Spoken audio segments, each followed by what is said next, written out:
Everyone. My name is Michael Espinoza. I am one of the artist members of Carnation Contemporary. Carnation Contemporary is an artist-run gallery housed right here in the Oregon Contemporary Building. We are a group of working artists who sustain this project. We don't have any big funding. We don't do any sales through the gallery.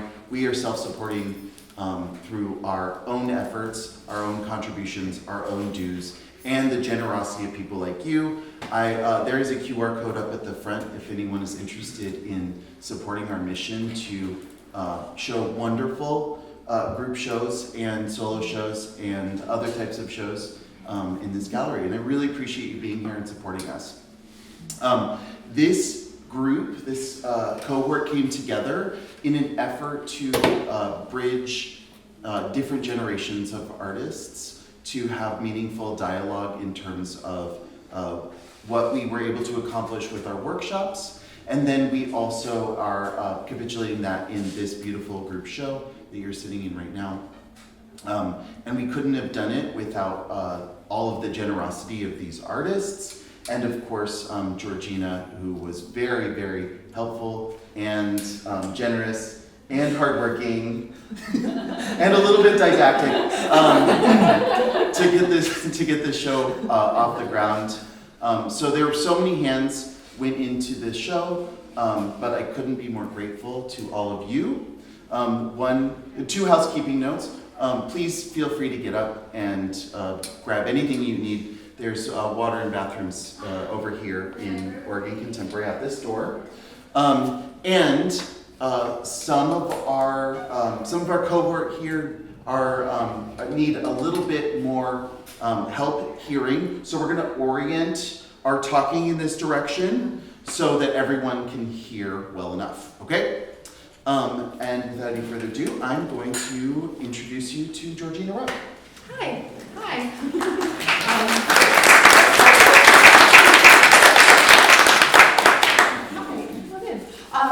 Thanks so much for coming. It feels strange to talk to hopefully everyone can hear me? Can hear? Okay. I'm Georgina. I am super grateful to Carnation for this show, to these artists for participating, to Michael for all of his ridiculously hard work, including painting walls and hanging art, as always, and publicity, and also to Kinha Faria and Ebenezer Galuzzo, who are not here today, but who came up with the concept of this show, because this was not completely my idea. It actually wasn't my idea. I was brought on board as the curator because of another organization that I'm involved in that is really centered on creating collaboration between possibly elements that don't get to collaborate enough. So in this particular instance, we were really interested in creating a dialogue between sort of generations of artists in the Portland area. And I was brought in as the person to find the work and assemble it onto the walls. And I was really grateful for that. So what I would really like to do today is to not talk and ask the artists to talk, because that's what's important here. That's the whole goal of this project, and also to ask you to participate in the conversation. I have some questions that are meant to sort of get us going. I'm hoping that other questions will arise. I know some of the artists have sent me questions. I'm hoping there will be questions from you as well, or thoughts, or comments, or directions of conversation. Does that sound good to everyone? Super. I would like to just go down the row, I think, and introduce everyone, if that's, yes? Okay, so on the end we have Trudy Parkinson, whose work is on the center wall on both sides, so both sides of the room can see Trudy's work. Then we have Diane Jacobs, whose work is here, the sculptures on these two pedestals. Sorry, I need to cross the water. Okay. I'm sorry. I have water right here. Thank you so much. It's been a day. Nan Curtis, who just gave me the water, who's sitting in front of her sculpture right here. We have Davis Bashungwa, whose sculpture is behind Diane here. We have Jolyn Fry, whose work is on the wall here. We have Marn Lucas, whose work is by the entrance over here. Gabby Severson here, who is unfortunately not able to join us today. I'm blanking, I'm so sorry. It's not okay. Jess O'Farrell. Jess O'Farrell, Yeah. thank you. I can tell you all about your work, but I can't tell you your name. My profuse apologies. Whose work is on the back, the altarpiece and the kneeler.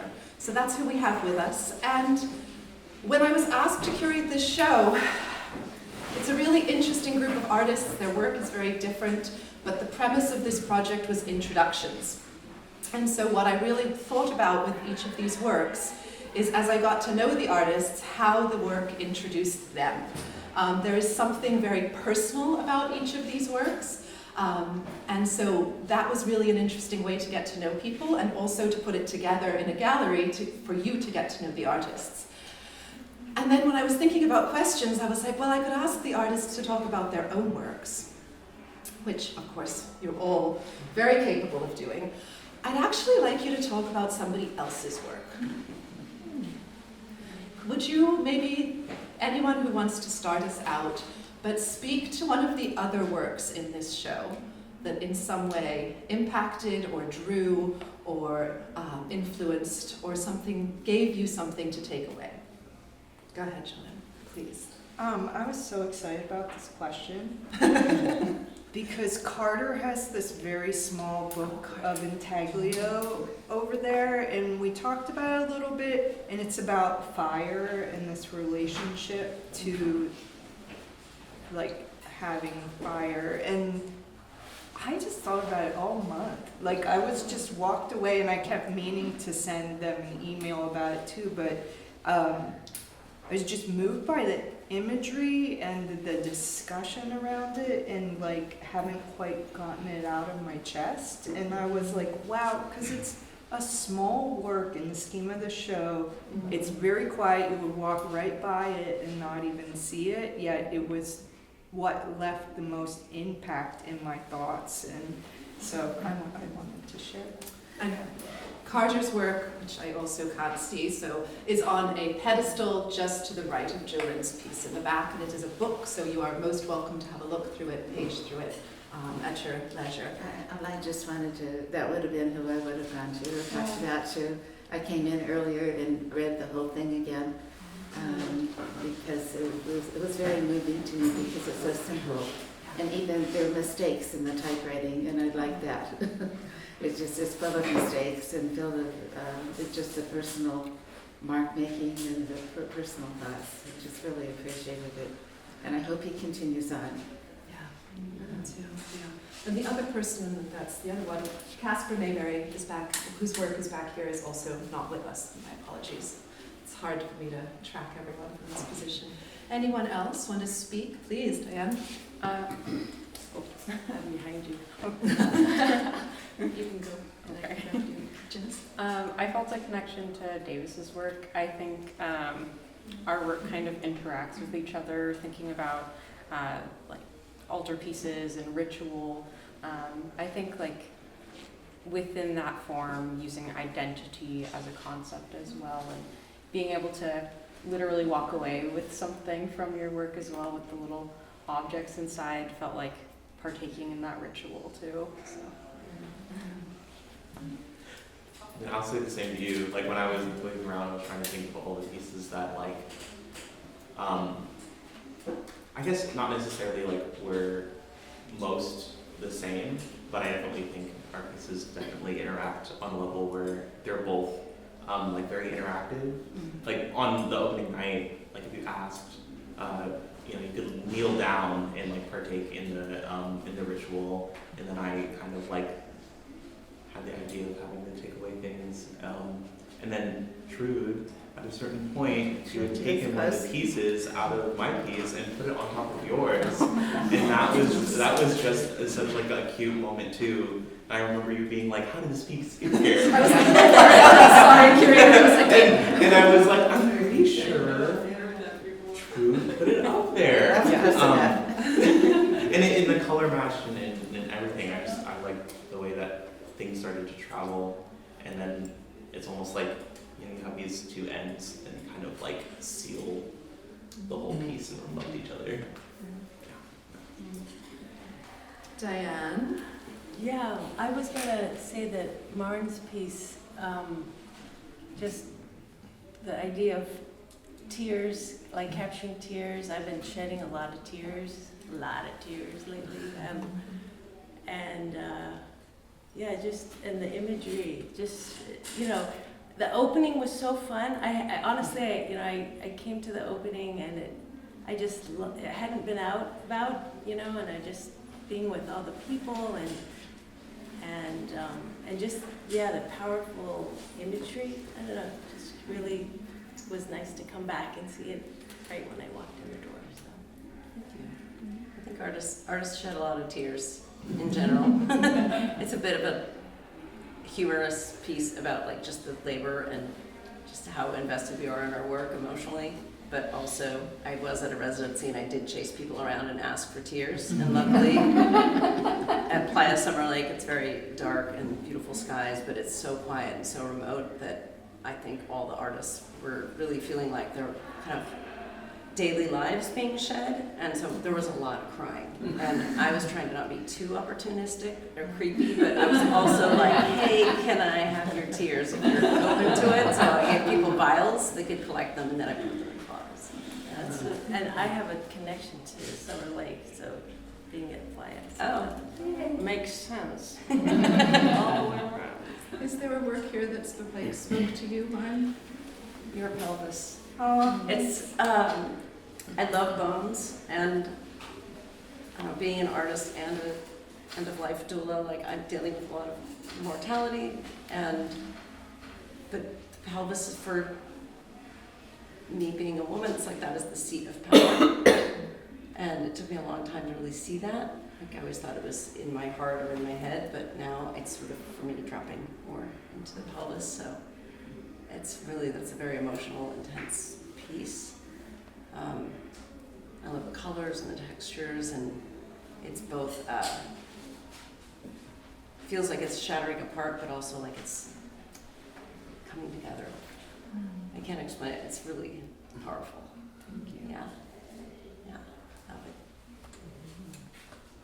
I was going to say, I didn't get to say yet. I like seeing Trudy's work. Trudy and I moved to Portland at the same time and met each other pretty quickly. And I did some work for her. I'm a welder, and she was doing some welded frame work.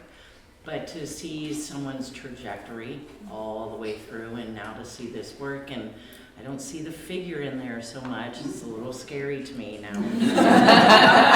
But I just appreciate, I just have a ton of respect for you. Thank you, Nan. Yeah. I know you spoke about Jess's piece. Is there another one? Was that the one you were thinking of when I asked this question? I don't know. I like it. Yeah, that is a good question. Yeah, I know. Yeah. So I know. Well, I guess you can ask like which ones do we like personally. Like you ask like how which ones were in conversation with yours, and it's like I feel like in this entire show, like even though these pieces were not created specifically for this moment to be shown in this room, I do really think they go together well as kind of being like faux self-portraits of each individual person in their practice, and how this kind of really represents the culmination of the time that we all spent together doing the workshops and kind of getting to know each other. And then we kind of got to know each other first as like people, then as artists. It kind of was a surprise to come in here and see what work was actually up, because I had tangentially heard what do you do. I've seen you around PNCA, so I got to see you print I think one of those figures, but to see it fully assembled, to see the way in which people work, I'm just I think everyone's work really reflects it, and the opportunity of being on technically unlisted artists other work too, which I thought was pretty cool, and it just feels really good to be put within the context of the Portland art scene and to just meet people here and share this space through their artwork. It's just, So and that sort of leads me into this. So what did you all expect? You all got this invitation to participate, not really in just a show. It was really workshops, right? That there were 2 workshops back in December and January that the artists were invited to participate in. And I think they were 3 hours each, and everyone came together. And then this show, happened months later. So this is the sort of the culmination, but also it's not necessarily the meat of this meal. The meat was really the workshops, I feel. So when you had this invitation, what were your expectations for all this?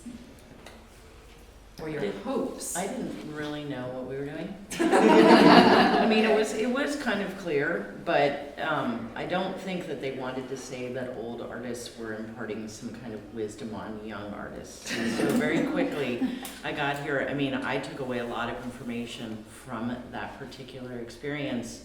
Thank you, David, for getting me onto social media for my show. But, we really talked to each other a lot about ways I had a show coming up, and so that it was really helpful to process a lot of that with the group. And I came in knowing most of the, what are we calling ourselves here? The seasoned people.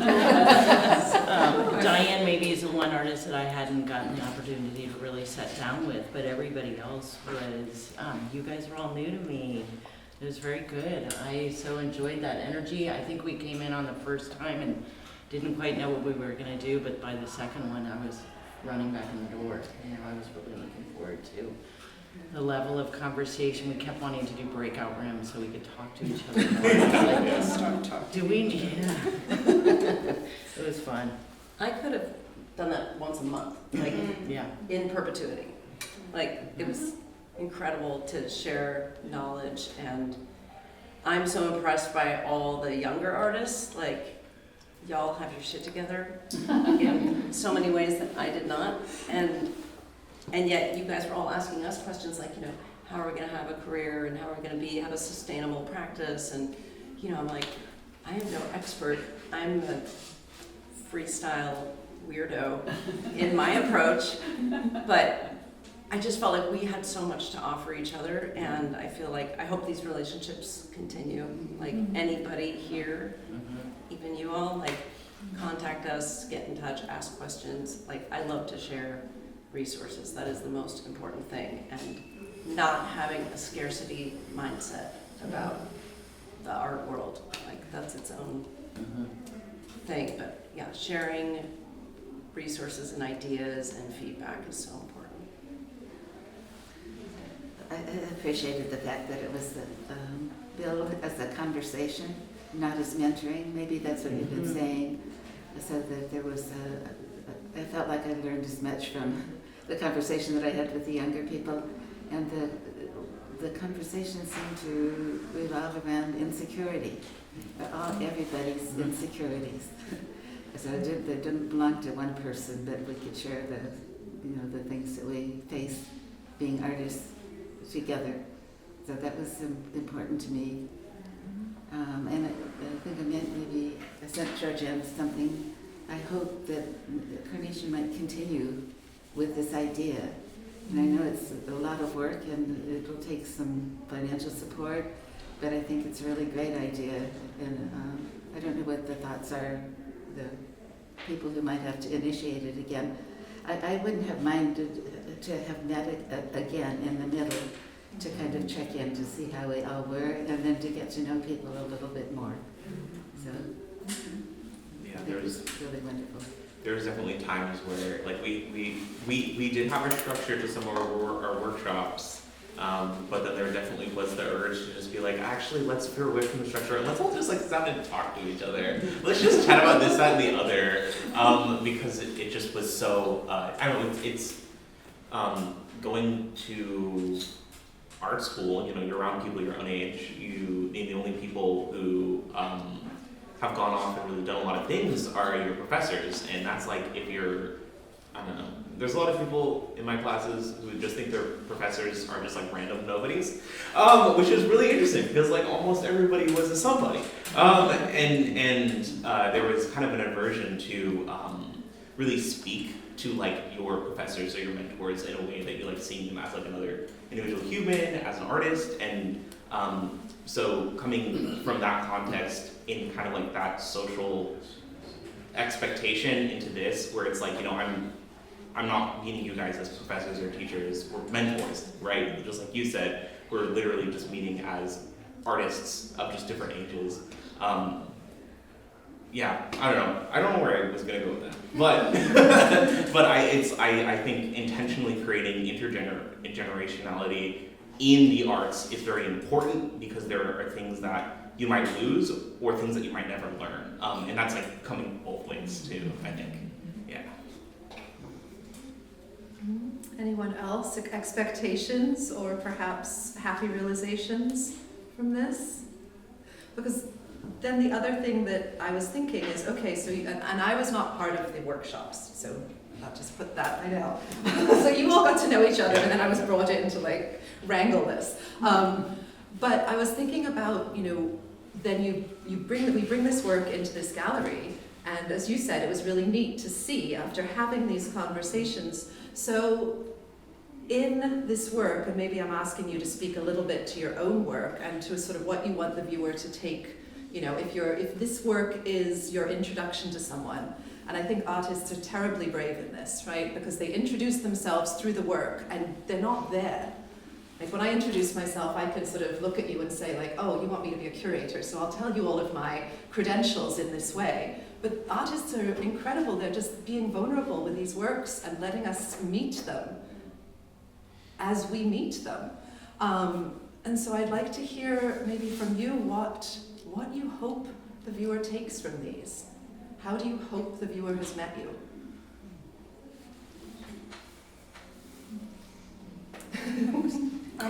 Go.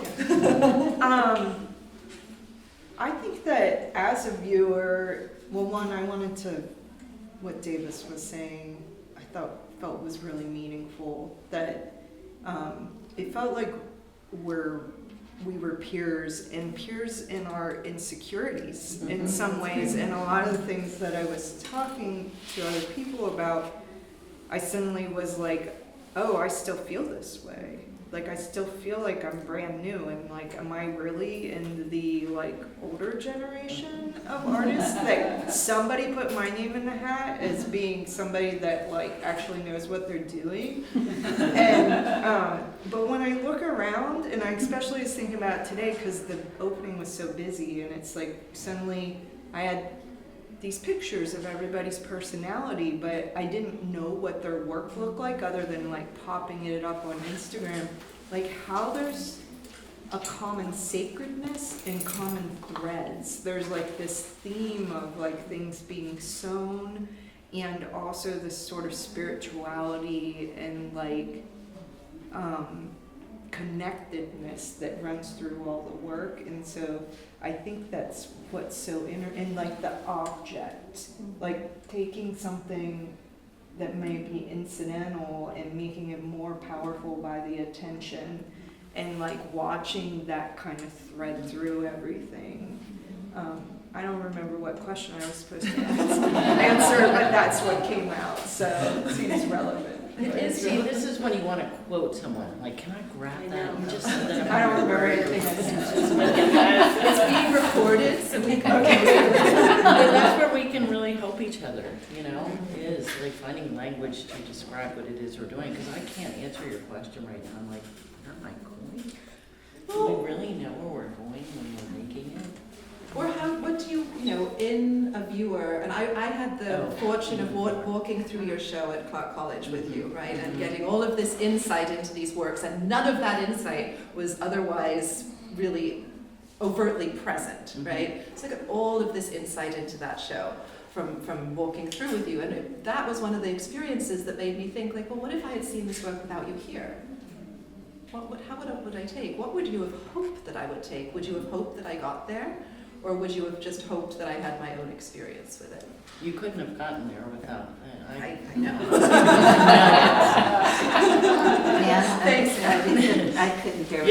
She couldn't have gotten there without the little nuggets. I mean, I didn't write the story anywhere. I was not overt on the content of the work, but I try to get there through non-traditional ways like touch. I hope someone licks this piece. That would be so amazing. I want someone to lick it. And Trudy, feel free if you want to go there. But, you know, so I try to, I'm a little sinister in that way personally. I like to use tools to get people to do things they wouldn't do. And then all of a sudden they're like, I just saw an art show and I threw a cup. And it was really, I mean, that alone, I can't dictate what the viewer's experience was. Some people were horrified that I was having them throw teacups, and other people were like, can I get two? Yeah. So, That was me. yeah. Okay, if you didn't see Nan's show at Clark, there was a moment, a sort of an alley in the back of the show, and you were given a teacup and permitted to hurl it at the wall or the floor and let it shatter. Wow. Yeah. It was very Right. disconcerting on the other side of the wall, too, which I hadn't anticipated, but how loud and jarring it was, because the act alone was cathartic. But then you're on the other side, and now you just like absorbed all that intensity all over again. You're like, yeah, it was difficult. But I think tools are a great way to get people to, yeah. To engage, well, enhance your work is doing that, right? When you're, so Davis's work is just behind Diane, Jess, and Trudy here, and you invited people to not only, you know, open the cabinet, which is sort of open as it is, but also to remove, and you explain it. Yeah. So, I guess, okay, so the question you had asked was, What do you want the viewers to feel or take or understand Okay. about you from the work? yes. So, in making this piece, which is called Voodoo Cabinet, I made it to for a specific class called Furniture Design, in which the prompt was to create something that was like a furniture typology, and so I decided to be like, you know, kind of like, I was like, oh, I'm going to choose an altar, because altar doesn't have a specific type of language, right? And then with that, I started thinking more about, you know, the object as a cabinet, and as an altar space, and how, you know, I created this sculpture, this object, but it ultimately becomes just like an inert, non-functioning, like ritual item unless it's actively in its use. And so my goal with displaying it, anywhere that it displays it, it's activated in some sort of way. And I also am a really strong believer that being able to have an interactive aspect in an art piece allows people who haven't had the privilege of being educated in the arts field to actually be a part of it. Since I grew up like in that field, not really understanding, you know, like what's the big deal with galleries, huh? There's just some art on the walls. But it's just that idea of like play and touch and tools. It's like one of the most like accessible ways to get people in to thinking about how art affects them in their everyday. And so it's like with this piece and the interactability. Can I say more words? You can say more words. No, I'm trying to think if I have Well, more words. something that we mentioned Yeah. what was happening with your piece was the pieces were moving around and Yes, pieces were yeah. coming, and I had somebody come up to me and I say, we heard you put this piece in here, and you know, can you explain this to me, right? Which was lovely, and this person who I had not met before, you know, I was offering them the story of how I came upon this shell, you know, based on their interaction with Davis. So I was like, wow, you just made a lovely connection, right, through this, the tactility and the interactivity of the work, which I think is sort of what you wanted people, because you are also, as I know, you a facilitator, and you like Yes. to facilitate, Yes. right? So, Yeah, right. and Nan is a bit of an instigator and wants people to lick things. Okay, what else? What do you want us to get from Diane? How do you want the viewer to see these, or what do you want them to take? What do you hope they take from your inside out roots?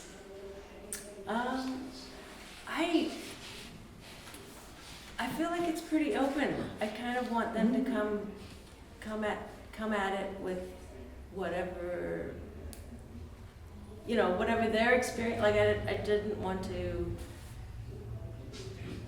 you know, have, this is what you should feel, or this is what you should think. Just have it be, I mean, hopefully the materiality of it draws you in, and the textures, and maybe curiosity, just kind of wondering, maybe not knowing, like, what was this before? What is it now? Maybe asking questions. I mean, I'll Looking, like, yeah, having well, I was gonna say I'll speak to it as somebody who did not make these, but these are also like very like accessible sculptures in the sense of like maybe we've eaten an orange or a lemon. It does something maybe a little bit more than like a still life painting can do, where you're kind of like temporarily capturing the ephemeral moment of a fruit and when it's at its most ripe and juiciest, and you're trying to paint, you know, the image of being like, oh, you know, if you were to eat this lemon when I painted it, it would have been the most juiciest thing in the world. But we've all had to contend if we eat fruit. I won't make a judgment on anybody.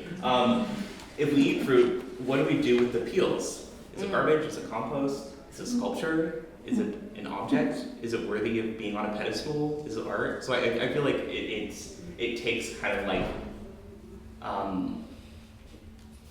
it's like it takes this very accessible material, which is like food waste, compost, scraps, but then it turns it into like you deliberately are saying that this is an art piece, right? And it makes us, I think, to what you are kind of saying, you know, you put it out there and people kind of get what they get from it, but it allows us to like contend with like, do we need to be using the most expensive materials to create, you know, things that are viewed as valued as like art, or can we take thread and fruit and figure out a way to configure these things? Yeah. So I think maybe that reflects how you view materiality or materials in your work in terms of like preciousness or maybe even financial cost. That's what I would see in it, you know, who approaches as a stranger. See, I love this because I had something totally different. And I was like, I think that maybe a piece like that invites, that the viewer is always going to come at that from where they are in themselves. And so, like, as a person that's going through, you know, in menopause, like, I was like, oh yeah, it's about the fruit and the empty womb and like all this stuff. And then I was like, I don't think everybody in the show is necessarily resonating like that. So, and it was great hearing you talk about it, because I was like, yeah, that's me. Like that, you know, I can't split my body and self completely from being moved by art. And like when you were talking about the pelvis piece, and then we're talking about this conversation, it's like, those pieces are so selfish to me, trying to explore shame around sex abuse, and I didn't feel powerful when I was making them. And on the flip side, sharing something that brought up that much shame in me at that size, and the exposure year after year of putting them in shows and being willing to talk about it, like, has empowered me. And it has sort of taken that fractured experience and like given it that completeness. So it's interesting having you talk about that way. And then more being of like, most of us have sat in a pelvis or come through a pelvis as coming into this world. So it's also sort of universal. But yeah, I think that the viewer brings their own interpretation, and then that can really switch around based on what the artist tells you the work is actually about. Jess, will you talk about your work with this? Yeah. Because I've seen this work installed twice now. So I saw it at the PNCA MFA show, I think, and now I've seen it here. First of all, do people generally kneel? I would say it's like 50-50. I think in the first iteration of it, within my thesis show that I had at PNCA, there was more people who were willing to interact, but I think it was because within the gallery space, it was more experiential. I had a dimmed gallery with candles and incense burning, so it was more of like walking into this space where you already feel like you're interacting through like sensorial things within it. But yeah, I don't know, it's I do have people come up and ask if they could kneel, so I think also within the first showing of it, I had prayer cards for people to take, so it was more of a prompt for people to come and kneel and look at their prayer cards as well, and there was like a thing telling you that you could do it. So, but within this show, I had a few people come up and ask, and I think that once one person starts, it kind of will have the effect of other people coming up. But yeah, what I was hoping for was viewer interaction, and I think my thought process of it as well was gallery spaces historically have not been for queer people or marginalized people, so having a space dedicated to that within the gallery and within spirituality is hopefully making a space for queer people to come in and interact and be more comfortable within the gallery, see that within it. I have a couple of thoughts, because I actually thought about kneeling, and I thought I'd never get up again. But I wonder, maybe younger people at TMCA might have something to do with it. But I also, I thought when I was looking at your piece that the mark making has so much tenderness in it. And then you can look at different people's work, and the mark making, like for yours, the mark making was something different. There's an intensity, but for yours, for that particular piece, it's just really, really tender mark making. I don't know if that's how you felt about it, but each mark. Yeah, absolutely.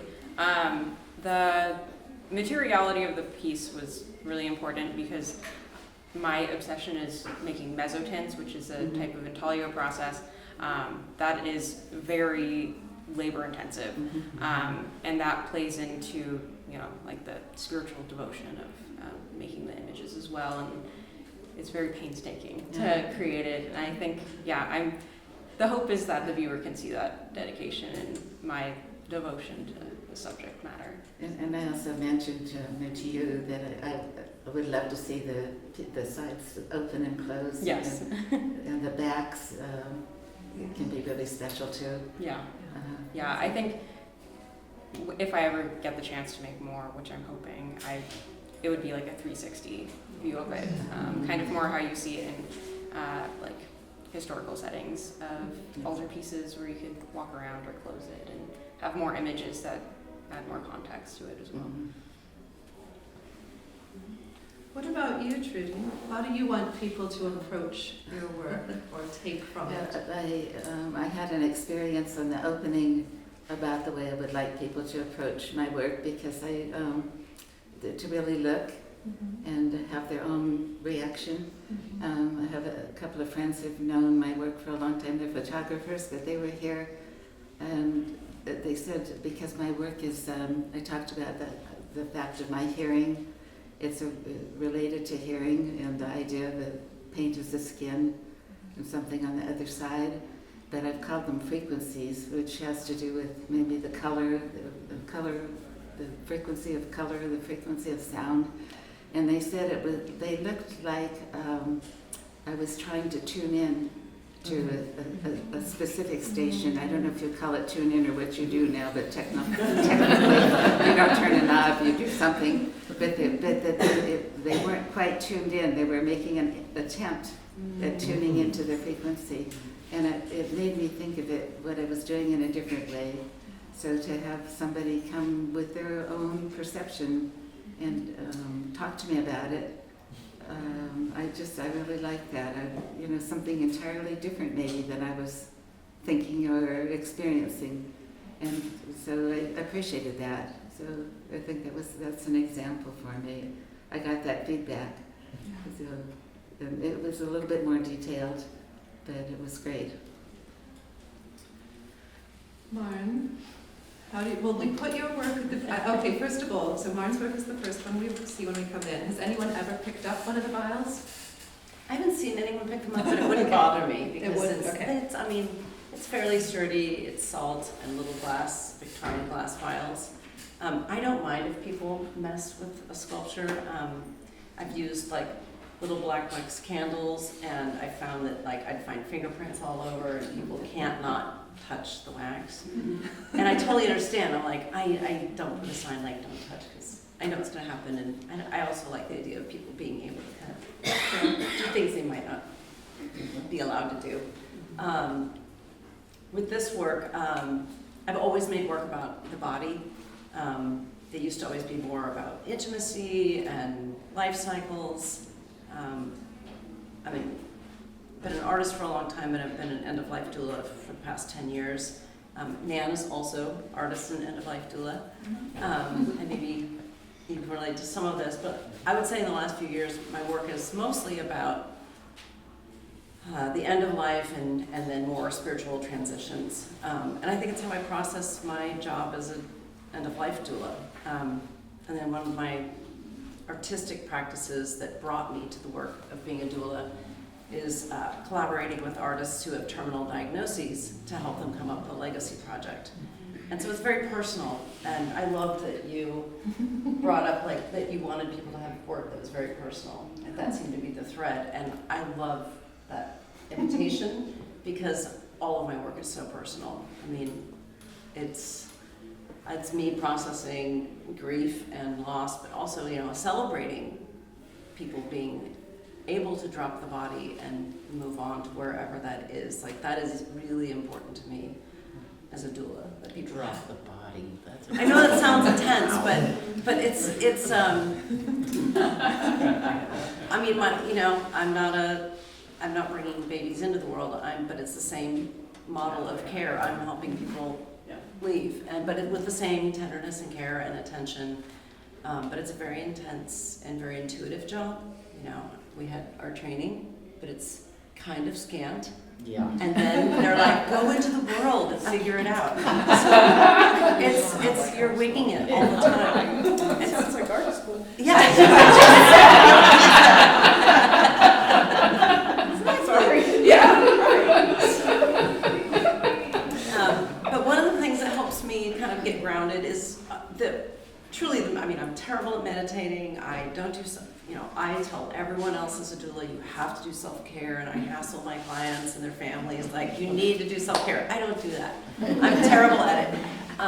But connecting with nature is how I get grounded and how I get back to my sense of self. And so, like this work, I have these kind of goddess ghost-like images out in the desert, and yeah, it's sort of like there's a body under there, but it's also very vague, like whether they're coming or going. Are they arriving to their body, or are they leaving their body?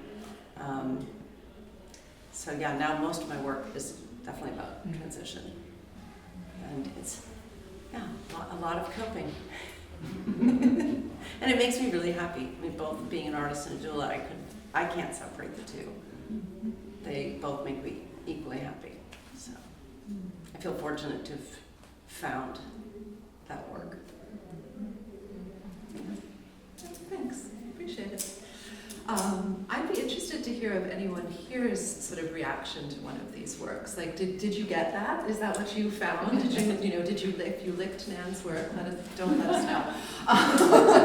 Nan wants to know that. I know. Well, Nan wants to know that. But I mean, as people who have come into the gallery and seen these works, I'd be really interested to hear from you. Do you have questions about these works for the artists? You have them here. It's a moment to ask or comment or find. Yeah. Well, my benefit is that we'll go and look at some of this work now and see much more in it. Okay. Because it now has been interpreted on a lot of levels. Okay. All right. This is more of a comment, and I'm really delighted and struck by the fact that there's this through line of ritual and spirituality, and it's not didactic in any way, but there's sort of a generosity of spirit, and not just like because the artists have made themselves vulnerable, but because there's this quality of spirituality, which I really like, being a super secular person, but really owning that important component of life. and to see all of this work manifested in so many different ways. And then the other beautiful thing is to hear you guys all talk about that and to be able to feel that through line that I'm getting expressed by the artists. I really like that. Anyone else want to find the through line or comment? Yeah, I'm please. curious about the connections between you two. And I wish I would have been a fly on the wall in that workshop or workshops, because I'm sure the conversations were fascinating. But did anything, I guess my question is, in experiencing each other like that, did it inform or inspire any piece of the work that you're displaying here? Were they chosen before you met each other, or did you have to think about what to bring to this exhibit? That's, I guess, my. Well, I can say I chose the work after the artists met each other and had conversations with each other, and I had a series of conversations, which was interesting. It was sort of like playing the telephone game, where I was like, so what did you all talk about? But also, looking at their body of work and finding sort of connections between it, resonances, not necessarily a particular single through line, but sort of works that resonated with each other. And spoke to each other, was how I was thinking about the works. So, yeah. And I think most of these works were made before the workshops. Yes? Okay. Yeah. So I don't know that the workshops particularly had an impact on the works. That was part of how it was presented to us, that Yeah. it would be chosen that was already made. Yeah. I do think for my piece, there ended up being this really interesting, happy coincidence with it, in terms of this was all happening during the same time as I was working on my thesis, and this is one of the pieces that is the most thematically similar to my thesis that's on my portfolio. The other of them are completely different in color, texture, and are more in the realm of illustration and painting, I would say. And this is one of the pieces that was like a whole bona fide sculpture. But I call it a sculpture painting because it's a sculpture I painted on, right? But through this work kind of being here and then hearing and viewing other people's artwork, it made me think kind of retroactively about what I want this sculpture and this piece to be for other artists, but then also for viewers of art, which is why I didn't just want to display it with how I displayed it the first time, which was just with some of my own objects in there, but to very intentionally bring in the interaction community and the ability for you to walk away with something, because I'm hopelessly obsessed with the idea of ephemera, to the point where my entire thesis, I was like, I'm gonna make an exhibition map, and I'm gonna make takeaways, and I'm gonna make posters, and all this stuff will be too much stuff to put in a single view of the portfolio, but if someone asks me really nice, I'll show them all of it. The thesis was great. It was really good. Yeah. And this piece, I think also to kind of answer the question you had before, what do you want people to know about you through your artwork, is that this piece is a reflection of my identity, of being kind of within the same, secular realm. I wasn't really raised with any very specific religious dedication. My mom left the Catholic Church when I was very young because of divorce, and then also my biological father is from an indigenous area of Tanzania. And then there's that moment in time where my mom was very, very new agey, and it definitely those things melding with having this indigenous identity that I didn't have a direct connection to because I don't speak the language, kind of made me contend with my own ideas like spirituality and how it relates to making an altar object. And so it's this piece has kind of transcended and became more since my first making of it. And so, yeah. I could talk on and on about it, but I also want to give space for other people to also talk about their stuff. Well, and I want to give space for questions, because I think that's really important. Questions, comments, thoughts?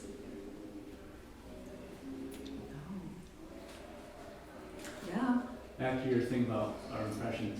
When I first walked in the door, of course there's people in here, and I knew from Trudy that it wasn't about altars, but my first impressions were all altar pieces. And I could get into that. No one ever got told to be an altar piece was out and back there, but when you said lick it, then that's the one.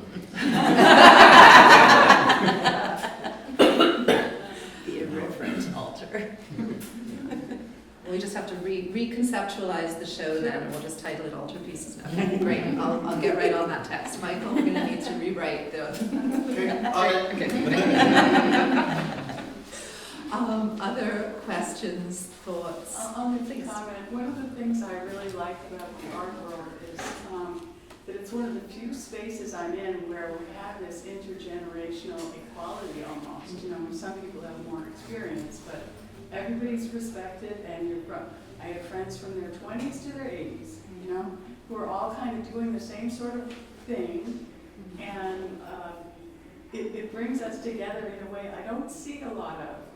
And our media is always trying to make it like this generation's against that generation, labeling everybody, if you're young, you're this kind of bad generation. If you're a boomer like me, you're a bad generation that way. But this is one area which I really like. You're all influencing each other, right? In a respectful, peer-to-peer way. I love that. Yeah, I really appreciated that about this project as well. Please.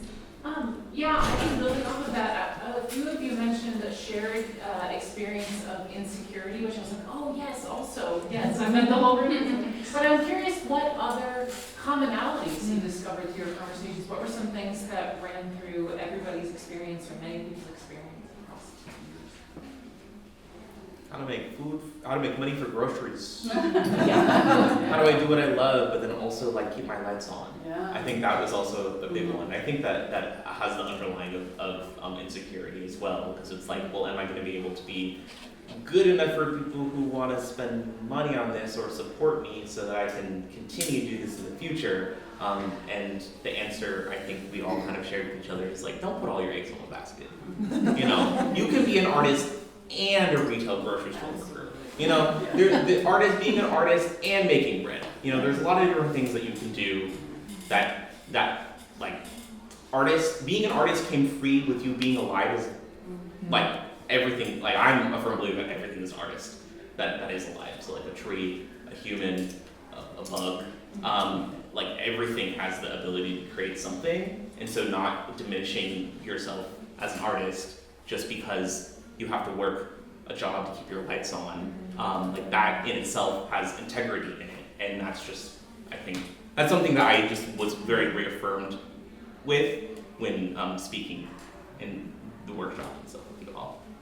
Yeah. Yeah, and along the same lines, I came into this directly out of my grad school, and I think I came into it not knowing what to expect, but also being like, oh, I hope I get like answers on like what my next step should be, but no one has those answers, and to just like embrace the unknown of being an artist is more comfortable than having expectations of what is to come. So.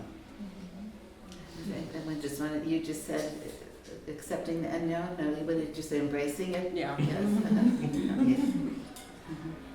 What else did you all find? Any other commonalities?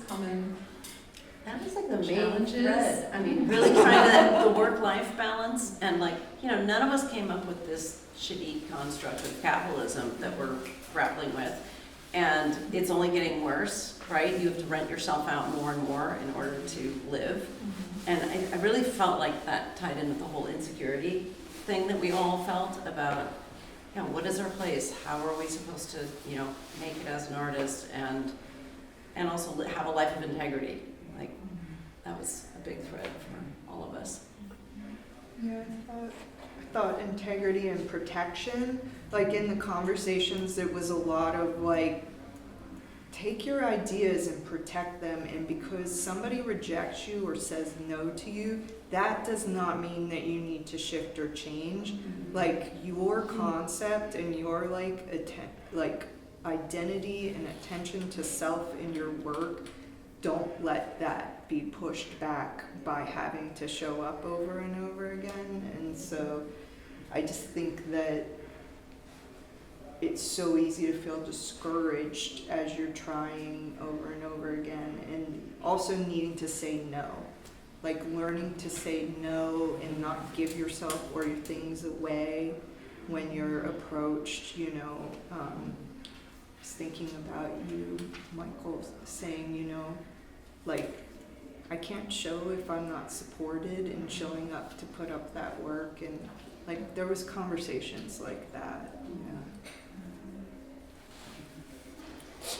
I want to say that I just really appreciated this, like Jennifer said, this openness of talking about spirituality, and I think that comes from Georgina's choices, that we're able to have that conversation. And I think that's, I don't know about the rest of you, but in my long history of being in the art world, that wasn't a conversation that would have come up or been so easily accepted. And I really appreciate it because, you know, it's a difficult word. We don't know what we all mean by that, and we're able to have that conversation. It's just impressive. Oh, you're so welcome. I like creating like ideas that give us all a little bit of space for play Yes. within the construct. Have so that we can shift conversation it. here. Yeah, good. Mhm. All right. Shall we wrap it up? I want to know where you're all going next. Like where's this work going, or where are you going, or where can we see your work next? What's going on, everyone? My piece is gonna go into my mom's car. And then back up, so I'm originally from Olympia, Washington. Moving back to Olympia, Washington. Will not have to be paying rent. Love it. But while I'm staying Pacific Northwest or die, to be honest. Yeah, right. And I'm just trying to get just more into our communities, and especially trying to rediscover. You know, I know I kind of left Olympia as like a bratty teen, and so I never like got out and really did a lot of stuff. Now I'm intentionally trying to go in and do art stuff and see what's happening. Invite you all up. Come up to Olympia. Take the Amtrak. I'll meet you at the station. We'll take a free bus together. And I definitely want to be back down here too, just to come around for events and all the different things. Community doesn't just have to be regional. Oh. You can, you know, community, especially in this day and age, community extends. Marn, what about you? Where am I going next? Oh gosh, I live in Southern Oregon, so I'm going back to Southern Oregon. I'm supposed to be, what am I supposed to do next? I think I'm actually going to write a review of Epiphany Couch's show that I just saw in the Tacoma Art Museum. Just a shout out to Epiphany. Yeah, amazing show. It's up till, I think it's up till August. So yeah, so I will hopefully pull myself together before that and get it written. Yeah, you? What's your work doing? I will be doing, I had an exhibition last winter called Thanatopsis on death and dying and rebirth. There'll be a version of that. It's 3 artists at the Royal Nebuchadnezzar Gallery in Astoria. And then the AVA Gallery will host a bunch of workshops that are part of the exhibition. So that'll be happening in the fall. I just wrapped up a show, and it takes me about 2 years to do a show. Yeah. So I'm now in my thinking, apply for residencies, grant, what's my next body of work. I did come up, and I'm not sure if this came out of this experience or not, but I have a new rule in my studio. I love doing this to myself. No new materials. It's very Swedish death cleaning. I don't want to leave this shit to other people. So I can only make out of what I already have, and I have a lot. So, That's great. yeah. You're saying you only are going to use what you already have? Yep. Okay. And I have a lot. Way too much. I could, yeah. All right, Jolene. Oh, I should take a page out of that book. I'm like, which things are most important to say right now? I have a May show coming up that is going to be at the Purple Door Gallery in 2027. That's going to be a spur off of the pelvis piece and the 24 other pieces with that I've been working on since 2004. I had a lot of paper mache hearts in mind, and volcanoes have been built already. And so, yeah, and I think I need to make a torch out of paper mache. But then I also started like at least 13 paintings are in progress for it too. And I run this art studio Olna with 2 other artists, and I'm excited to collaborate with Casper. Is going to teach some classes in the fall, one of the artists that's not here today. But, and I'm so tired. I'm also a therapist, and I'm building my practice during the next 3 months to like full time. So, and I'm gonna pass it on now because I could talk all day about all the things I'm gonna do. Yeah, I just completed an apprenticeship at Milani Printing Company, and I had my finishing a little exhibition there that's up for a little bit longer if you want to see it. I also will be teaching at Umpqua Community College in the fall as an adjunct professor, so I'm excited about that. Yeah. And I think next up is just making more prints and getting more involved in the art community in Portland area, so I'm excited about that and just being an artist. So. Nice. Well, I have ideas for this. I've been making these inside out fruits along with other things. I kind of work in a lot of different materials and mediums. But I'm starting to talk with a poet friend that I met at Playa to see if that's something that we might do, is collaborate, and we're applying to, hopefully, I don't know, it's due on the 30th, Playa's residency, but we're kind of applying to be there at the same time to kind of see where it might go, which I'm kind of excited about. And I have a solo show coming up at Rock Creek Community College in the fall, which I'm excited about. So yeah, September through November, and then I'm going to be in a group show with 2 other women in February at the Research. Congratulations. Yeah, so that's really exciting. That's going to be about this other exploration I've been doing with wasps, and it's this artist book on wasps and sculptures and stuff, so that's exciting.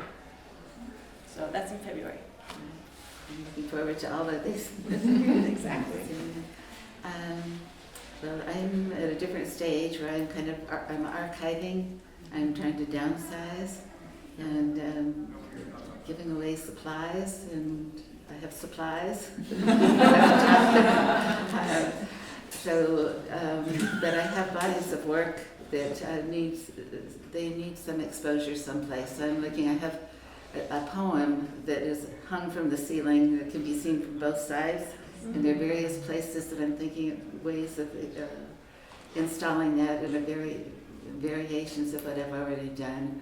But I'm still making work and getting rid of work, making work, and I'm going forward with the paintings that you see here. I have a show. I'm part of 9 Gallery, which is an important space where you can do installations in Portland, and I have a show in December.